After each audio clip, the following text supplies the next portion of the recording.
Hello, welcome to Cardboard and Plastic. Today's video, I got some cards in the mail, including a COMC order, and I want to talk a little bit about a card wall that I'm going to be putting together.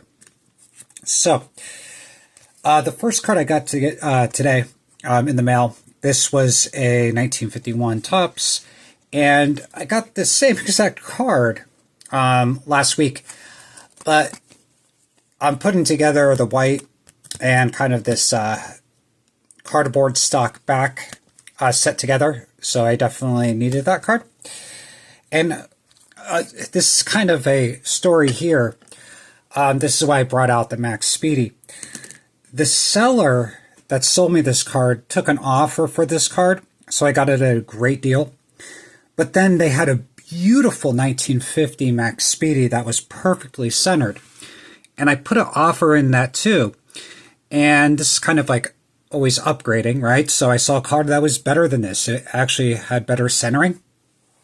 However, I put an offer in for $85, and then I got a thing saying the seller didn't accept the offer, but they accepted an offer of $80. So I don't know what the seller did. He took a lesser offer. Maybe somebody like bought a couple of cards from him, and he gave him a better deal on that card. So it's kind of disappointing when I saw I didn't win that card, and then it went for less than what I offered. So always looking to upgrade cards. I got this one for a fantastic deal. And I want to also show you before I do the COMC order. This is a card wall that I'm going to be putting together. I'm going to be doing the Wheaties set on my wall, and I got an idea for it. So I was planning on doing this first, so I showed you this where I kind of like a French cleat thing where I had this against the wall, and these would just sit with all the 3D printing I'm doing. However, a lot of plastic, right? So I kind of changed from that system to maybe something a little bit more simple. So here's kind of just a little frame, and right, the card just snaps in there. And then on the back of the frame, I 3D printed little tiny holes, and I'm going to put magnets in there. And I think I'm just going to take like these cases, and with these magnets, just stick them to a piece of metal that goes across.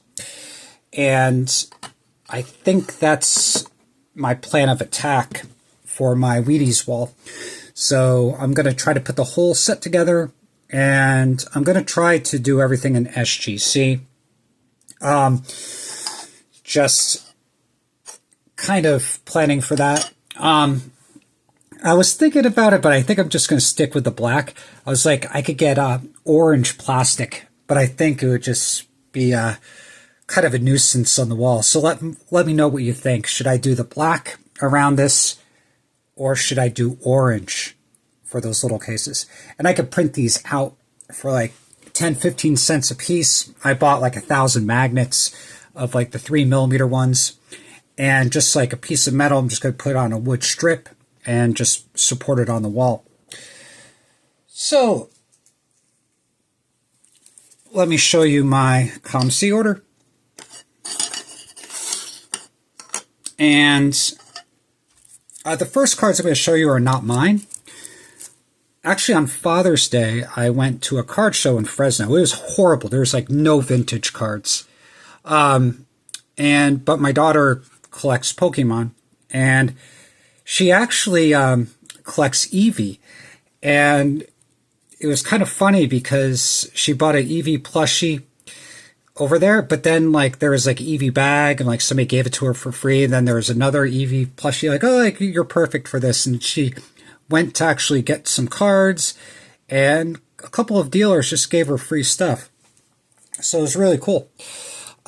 So we went on COMC together, and I finally got this order back. By the way, with COMC, they got rid of their shipping. It kind of sucks now. So it used to be like $6. You could get them back in like a month or two. right? But now they only do bulk shipping for the month or two, and that's like $25, but you can do up to 500 cards. But the regular shipping now is like $5.99, but then you got to pay 25 cents per card. And it kind of sucks for people that are buying like 50, 75-cent cards, because before you could ship them out for $6, but now you got to do $6 plus 25 cents for every card. I got this order out before the day before they raised the prices for it. So not really happy with COMC. Also got another story with COMC.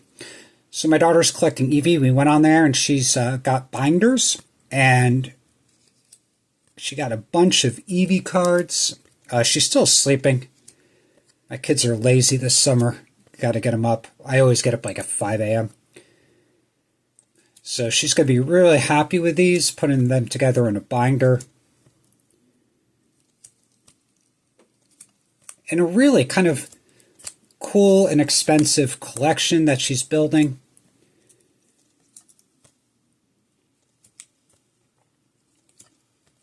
Look at all the Eevee cards. So she'll be ecstatic when she wakes up. All right.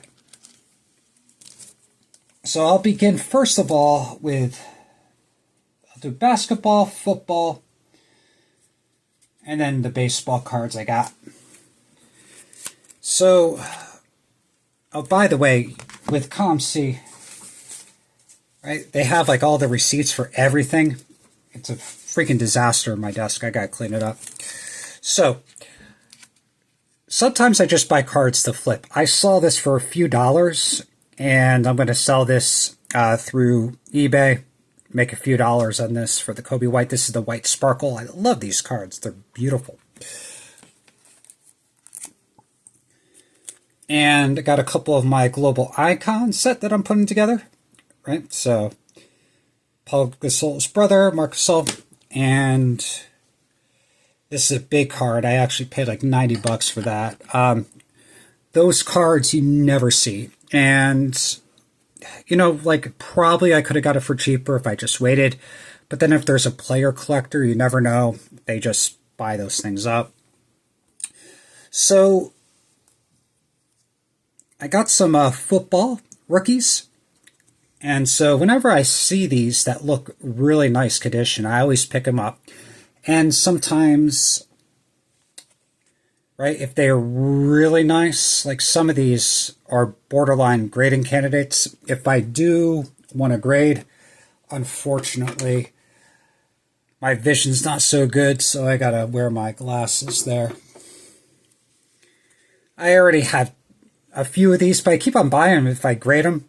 They usually sell, and I can make a few bucks that I just reinvest back into the hobby. This one, this is, if I get these things for great prices, I just buy them. So Doug Williams, great quarterback. Not a Hall of Famer, so it's worthless. Hall of Famer, Joe Klecko. All right, so this card looks amazing. You can tell by the back, too, with the corners of the green, if there's any issues. And then this card I already had. I have it in PSA 5. It's perfectly centered, the version I have, but it has like it's graded correctly. It's, the corner's bent. This card I saw, though, and, I mean, the centering's really nice for this. And this card, I took it out. It looks nice, so I'm probably going to send that one in for grading. And the last cards that I have here to show you, a lot of these are for binder collections, right? So this is Carlton Fisk. This is the Tiffany version. I saw this one for a great price, and the centering for this is actually pretty remarkable. I have a SGC 7.5 that the centering's worse than this. This one I'm definitely going to keep and sell the SGC one. And this is like kind of thing, I was grading way too much. These are common cards, but this looks beautiful. So I have like all the Lee Smith rookie cards graded. I'm probably going to be selling those and just replacing them in my binder. If I see these things for really cheap, this is the O-Pee-Chee for the dentist accuracy. And I also got the Dave Winfield. I've been looking for the Topps version of this, but you cannot find this card centered. Like, this thing is easier to find centered actually in the O-Pee-Chee. So the same thing with the Ozzie Smith. You can actually find the Ozzie Smith centered easier in the O-Pee-Chee than in the Topps. You know, and I just buy a lot. You take risk, right? With this one here, you can't see it from the image on COMC, but it has a little bent, right? It's, for the price I got it for, it's a beautifully centered copy. I'll probably just sell that and disclose to the seller, right? Little conditions, and people buy those. They love to have them for great eye appeal for their collection. Always buy things like that. For my binder collection, Fergie Jenkins. This one I'm probably going to grade. You do not find them centered without print defects with these. These are very difficult. This is a great card.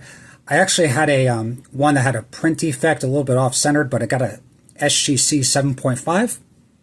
And then I sold that thing, I think for like $60, $70. And I bought it for like $5. I bought that one for like $10. I'll take a look at that, maybe grade it. Beautiful Brooks Robinson. Another Fergie Jenkins.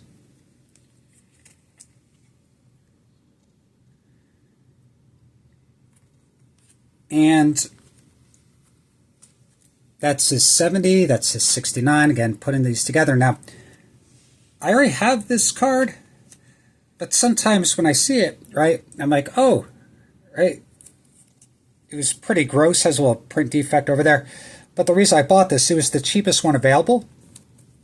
And if you look at the back, it wasn't listed correctly. It was listed as the Topps. This is the O-Pee-Chee version.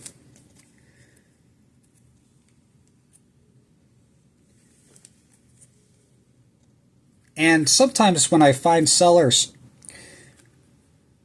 they have like beautiful cards and I just like buy up their inventory. They like have their cards and then they list them for the cheapest price.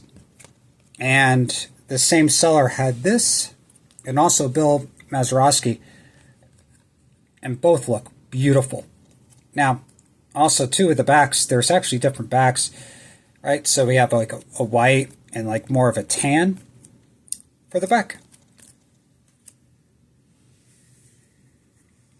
And 64, this is, I think like a lot of these were from the same seller. I just go crazy if I see them, and they look like they just came out of packs. Now this one, right, it's not from the same seller, but this is another story. This is a Venny, and I got this for 18 bucks, and I mean, take a look. No paper loss. This is a gorgeous Dave DeBusschere. He's a Hall of Famer, but he's not a Hall of Famer in baseball. He's a Hall of Famer in basketball. I mean, he makes the top 100 lists. So this card is awesome with the Venny, but from the same seller on COMC, I bought that card, and also I bought a 1966 Roberto Clemente Venny. And then I just sent that in for grading directly from COMC to SGC. And it was like 3 weeks past the order date, and I know that SGC's running behind, but like, they're not running this far behind. So I sent COMC an email, and then within like 2 or 3 minutes, magically, the card popped up in my inventory. So I don't know what they were doing. And it got a 1, the Roberto Clemente. It has tape residue on the front and the back. And I put an image of that underneath my posts, so you can check that out. The reason I bought that one was I also want to see the back of the card. I don't like big missing parts in the back of the card. With the Vennies, it's almost impossible. But for the card, it got a SGC1, but it is beautiful in my opinion. It kind of fits my eyes. It has tape residue at the top, but I would take that little tape residue at the top. It doesn't affect the image of the card. And on the back, it's very clean. I'm not as clean as this, but for those Clementes, it's probably one of the nicest ones out there. So, beautiful. Jim Bunning. You could tell from the back of these cards, this thing like just got pulled from a pack. And I got a couple of 57s, right? And these things, of course, right? Probably not perfect, but well-centered. And I got them for pretty cheap. Don Newcomb, not a Hall of Famer, but great pitcher. And the last card I got was another early win. And again, I already have it, but I have more of the gray back, so the white back. So going a little bit crazy with that. So in the comments below, let me know your favorite card from the reveal. And let me know in the comments. I want to know, when I do my card wall with these, should I do orange plastic or the black plastic? Let me know. I got a couple of SGC orders that are going to pop. So hopefully I do a video next week with my return. And got a couple of other things going to be happening with my collection in the next few weeks. So again, as always, thank you for watching. Have a great day. And keep on collecting.